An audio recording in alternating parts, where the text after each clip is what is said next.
saya lulus dari UGM, saya lulus dari pendidikan MBA saya. Kalau lihat sertifikat, oleh karena saudara lulus dari UGM, oleh karena saudara lulus dari universitas ini dan punya gelar MBA, maka setelah Anda lulus, Anda akan diterima di posisi sebagai direktur dengan gaji minimal 100 juta per bulan.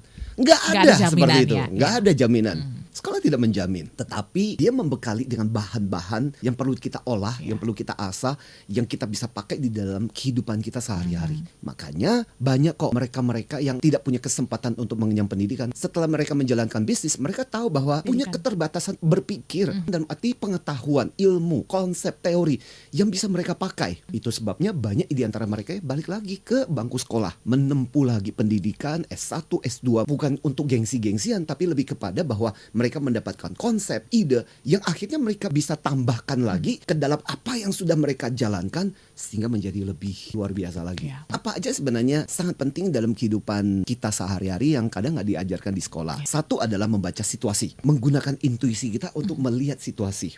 Sekarang ini lagi dipopulerkan di Korea, namanya Nunchi.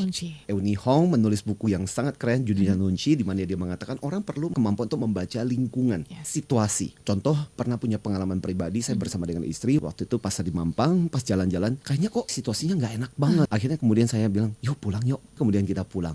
Dan benar, besok paginya dapat banyak kabar, banyak sekali penjaberan terjadi di situ. Sekolah nggak mengajarkan begini loh cara untuk membaca situasi, ini loh tanda-tandanya. Tapi insting itu perlu dilatih. Ini membawa kita juga membaca situasi berbisnis. Ini apakah situasi bisnis yang pas atau enggak? Itu kan kadang nggak bisa diajarkan. Yang kedua adalah membaca orang. Apakah orang ini bisa dipercaya atau enggak? Itu kan nggak ada juga ilmu-ilmu yang secara eksakta mengajarkan kepada kita ini loh wajahnya ini, betul, sudut kemiring alisnya itu kayak seperti ini loh. Matanya tuh bentuknya harus kayak begini. Enggak ada. Kalau di sekolah itu kan diajarkan kalau berbisnis melakukan sesuatu itu mesti untung dong. Tapi dalam kehidupan praktis kadang-kadang kan enggak. Malah kadang-kadang sengaja rugi dulu. Tapi untuk jangka panjangnya kita bisa untung. Bicara mengenai ketika kita berinvestasi, investasilah untuk jangka panjang. Kadang-kadang kamu dapatnya bisa sampai berpuluh-puluh tahun kemudian. Itu bagian pembelajaran yang kadang nggak diajarkan.